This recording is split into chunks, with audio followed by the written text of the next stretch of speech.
संस्कृत का VVI objective, जो कि पहला क्वेश्चन है। आलसशाला में आग लगाने पर कितने लोग नहीं भागे थे? तो आंसर होगा इसका, ऑप्शन देख लीजिए, इसका आंसर होगा 4। आलसशाला में आग लगाया गया था क्योंकि उसमें बहुत सारे धूर्त लोग भाग गया था, तो उसे पुरुष परीक्षा के लिए जो आग लगाया गया था उसमें 4 ही लोग वहाँ पे सोए रह गए थे, यानी कि इसे संस्कृत में बोला जाता है चतवारा। कति पुरुषा सुप्तासन, तो कितने पुरुष सोए रह गए थे? तो आंसर होगा 4। क्वेश्चन नंबर 2, जो कि बहुत ही VVI क्वेश्चन है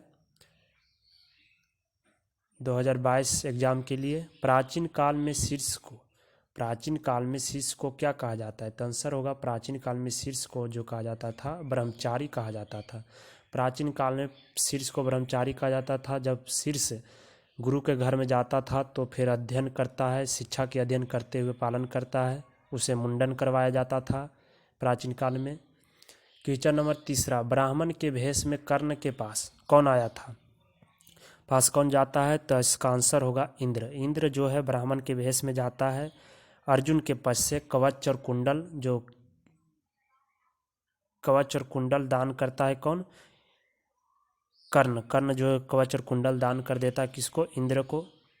क्वेश्चन नंबर 4, अपना नाम और रूप को छोड़कर कौन नदी में कौन मिल जाता है? कहाँ मिल जाता है? अपना नाम और रूप को छोड़कर नदी कहाँ मिल जाता है? तो इसका आंसर होगा समुद्र में। अब पूछेगा समुद्र में नाम और रूप को छोड़कर कौन मिल जाता है? तो नदी।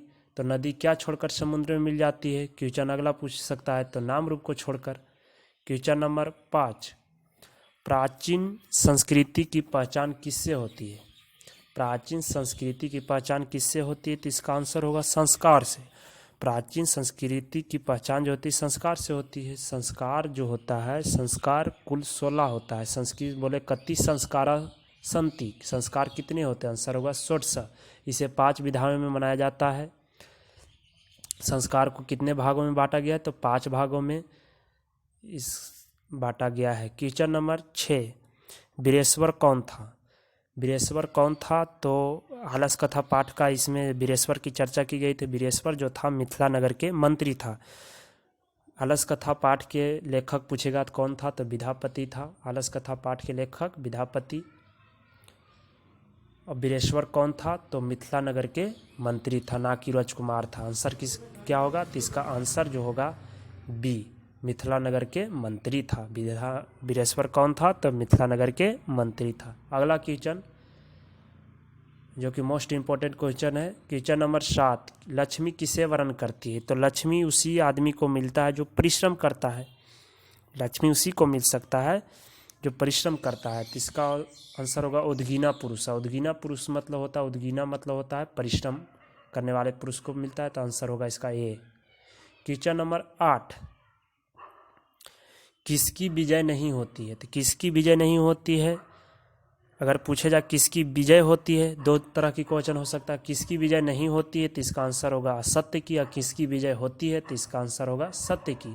विजय किसकी होती है? सत्य बोलने वाले की। या किसकी विजय नहीं होती है? सत्य की। तो इसका आंसर होगा सी नंबर क्वेश्चन, 8 का सी नंबर, असत्य की। क्वेश्चन नंबर 9, सूक्ष्म से भी सूक्ष्म यानी कि छोटा से भी छोटा क्या है? तो छोटा से भी छोटा जो है क्या है? आत्मा है। छोटा से छोटा भी आत्मा है। और बड़े से बड़े भी क्या है? तो आत्मा होगा। और छोटा से भी छोटा क्या है? आत्मा होगा। तो इसका ऑप्शन ए सही है, आत्मा। 9 का ए आत्मा सही है।